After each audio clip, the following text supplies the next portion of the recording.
سبق محمد اسلم پرویز کا لکھا ہوا مضمون ماحول بچائیے۔ ایک عام آدمی کی نظر میں ماحولیاتی مسئلہ بھی ایک سائنسی مسئلہ ہے جس پر سائنسداں بحث کرتے رہتے ہیں۔ اس کے خیال میں یہ کوئی ایسا مسئلہ نہیں ہے جس میں وہ دلچسپی لے یا جس پر غور و فکر کیا جائے۔ لیکن ذرا بتائیے کہ کیا ہم کو اس بات کی فکر نہیں ہے کہ آج کل کینسر کا مرض اتنی شدت کیوں اختیار کر گیا ہے؟ دل کے امراض کیوں عام ہو رہے ہیں؟ لوگوں کو سانس کی تکلیف کیوں ہو رہی ہے؟ موسموں کا چلن کیوں بگڑ گیا ہے؟ برسات کی وہ رتیں اور جھڑیاں کیوں ختم ہو گئی ہیں؟ دریاؤں کا پانی گدلا اور کنووں کا پانی زہریلا کیوں ہو گیا ہے؟ تازہ ہوا کے وہ جھونکے کہاں چلے گئے جو روح کو شاد کر جایا کرتے تھے؟ موتی کی طرح شفاف پانی کے وہ قدرتی چشمے کہاں کھو گئے جن کی تہ کا حال اوپر سے ہی نظر آتا تھا؟ یقیناً یہ ایسے مسائل ہیں کہ جن کا تعلق ہم سے اور ہماری فنا و بقا سے ہے، اور اب اگر یہ کہا جائے کہ ان تمام مسئلوں کا سیدھا واسطہ ہمارے بگڑتے ہوئے ماحول سے ہے، تو کیا اب بھی آپ ماحولیاتی مسئلے کو محض سائنسی مسئلہ کہیں گے؟ قدرت نے دنیا کی ہر چیز کو ضرورت کے اعتبار سے ایک دوسرے سے جوڑ دیا ہے۔ یہاں ہر ایک چیز دوسری چیز کو کسی نہ کسی طرح متاثر کرتی ہے۔ اس آپسی تعلق کو سمجھنے اور سمجھانے کا نام ماحولیاتی سائنس ہے۔ زمانہ قدیم میں انسان اس تعلق سے نہ صرف بخوبی واقف تھا بلکہ اس کی زندگی ان قدرتی وسائل کے گرد گھومتی تھی۔ وہ پانی کے ذخیروں کے پاس بستیاں قائم کرتا تھا تاکہ قدرتی پانی اسے حاصل ہوتا رہے۔ جنگلات سے وہ لکڑی، چارہ اور غذا حاصل کرتا تھا۔ زمین وسیع تھی اور آبادیاں کم تھیں۔ رفتہ رفتہ انسانی آبادی بڑھنے لگی تو ان وسائل کی مانگ بڑھی، ان پر دباؤ بڑھا اور ان کے لیے آپس میں لڑائیاں شروع ہوئیں۔ کسی ملک کے زرخیز اور سرسبز و شاداب علاقوں نے وہاں حملہ آوروں کو بلایا تو کسی ملک کے جانور اور چراگاہیں دشمن کی نظروں میں آ گئیں۔ طاقتور قوتیں اور ممالک کمزوروں کے وسائل پر قابض ہو کر انہیں بے دریغ استعمال کرنے لگے۔ قدرتی وسائل پر دوسرا حملہ صنعتی انقلاب کے دوران ہوا۔ صنعتی انقلاب نے انسان کو مشینوں سے روشناس کرایا۔ مشینوں کی مدد سے اگرچہ پیداوار میں زبردست اضافہ ہوا، اور ایسا ضروری بھی تھا کیونکہ بڑھتی ہوئی آبادی کی ضروریات بڑھتی جا رہی تھیں، لیکن اس اضافے نے خام مال کی مانگ اور بھی بڑھا دی۔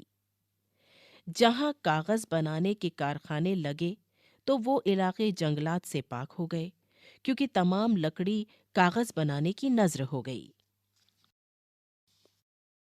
جہاں کسی دھات سازی کا کام ہوا تو وہاں کان کنی اتنی ہو گئی کہ تمام زمین کھود کھود کر بنجر بنا دی گئی۔ وقت کے ساتھ ساتھ نئی نئی ترقیات ہوتی گئیں اور انسانی زندگی پر مشینوں کی گرفت بڑھتی گئی۔ اس کا نتیجہ یہ ہوا کہ جو قدرتی توازن اس دنیا کے مکینوں کے درمیان تھا وہ برباد ہو گیا۔ انسان کے ارد گرد اس کے اہم ترین ساتھی زمین، ہوا، پانی، جنگلات اور دیگر جاندار ہیں۔ یہی اس کا ماحول کہلاتے ہیں۔ ان سبھی کا آپس میں ایک دوسرے سے تعلق ہے، یعنی اگر زمین خراب ہو گئی تو انسان اس سے متاثر ہوگا، اور اگر انسان کا رویہ زمین کے تئیں بگڑے گا تو زمین خراب ہوگی۔ انسان کی بڑھتی ہوئی آبادی اور مشینی دور کی آمد نے اس آپسی تعلق کو تہس نہس کر دیا۔ کارخانوں اور فیکٹریوں نے نہ صرف یہ کہ خام مال کی شکل میں قدرتی وسائل کو بے تحاشا استعمال کیا، بلکہ ان سے نکلنے والے زہریلے مادوں نے ہوا، پانی اور زمین کو زہریلا کرنا شروع کر دیا۔ کارخانوں کی چمنیوں اور موٹر گاڑیوں سے نکلنے والے دھوئیں اور گیسوں نے ہوا کو آلودہ کر دیا۔ جب فیکٹریاں اور گاڑیاں کم تھیں تو کم گیسیں فضا میں خارج ہوتی تھیں، اور یہ تھوڑی سی مقدار بہت جلد ہوا میں گھل مل کر اتنی ہلکی ہو جاتی تھی کہ اس کا زہریلا پن ختم ہو جاتا تھا۔ لیکن اب صورتحال مختلف ہے۔ اب اتنی زیادہ مقدار میں یہ گیسیں ہوا میں خارج ہوتی ہیں کہ ان کا پھیلنا اور تحلیل ہونا ناممکن ہے۔ نتیجہ یہ ہے کہ یہ تمام زہریلی گیسیں خطرناک حد تک ہوا میں جمع ہو رہی ہیں۔ شہری اور صنعتی علاقوں کے اوپر یہ گیسیں ایک غلاف کی مانند چھائی رہتی ہیں۔ ایسی ہوا میں جب ہم لوگ سانس لیتے ہیں تو یہ سب کیمیائی مادے ہمارے جسم میں داخل ہو جاتے ہیں۔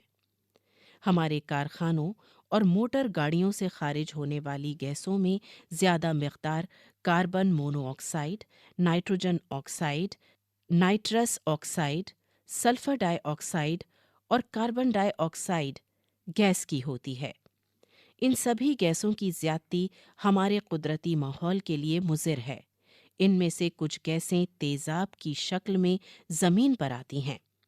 ایسی بارش کو تیزابی بارش کہا جاتا ہے اور کئی ممالک کو ان بارشوں کا تجربہ ہو چکا ہے اور ہو رہا ہے۔ تیزابی بارش کی سب سے اہم وجہ سلفر ڈائی آکسائڈ گیس ہے۔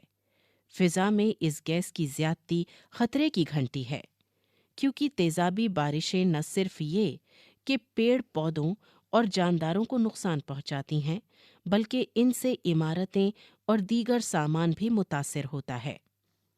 موٹر گاڑیوں سے نکلنے والی کثافت نے نہ صرف ہوا کو ہی متاثر کیا ہے، بلکہ کارخانوں کا فضلہ ہوا کے علاوہ پانی اور زمین کو بھی خراب کرتا ہے۔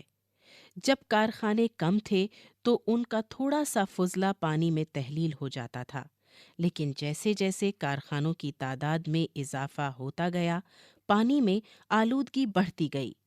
آج یہ حال ہے کہ کسی بھی دریا کو ہم پوری طرح صاف اور صحت مند نہیں کہہ سکتے۔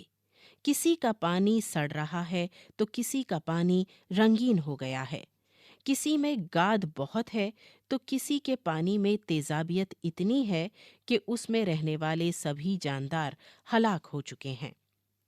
ہوا اور پانی کی کثافت کو قابو میں رکھنے کے لیے قدرت نے بڑا اچھا انتظام کر رکھا ہے۔ زمین کے سینے میں پھیلے ہوئے جنگلات یہ کام بخوبی انجام دیتے ہیں۔ ہوا کی آلودگی کو درخت اور دیگر پودے جذب کر لیتے ہیں۔ نیز ان ہرے جانداروں سے خارج ہونے والی آکسیجن گیس ہوا کے زہریلے پن کو کم بھی کر دیتی ہے۔ تاہم افسوس کی بات یہ ہے کہ جنگلات بھی انسان کی دسترس سے محفوظ نہ رہے۔ کہیں پر رہائش کے لیے جنگلات کو صاف کیا گیا تو کہیں کھیتی باڑی کے لیے جنگلات کاٹے گئے، یا پھر کارخانوں اور فیکٹریوں کو قائم کرنے کے لیے جنگلات کو ختم کیا گیا۔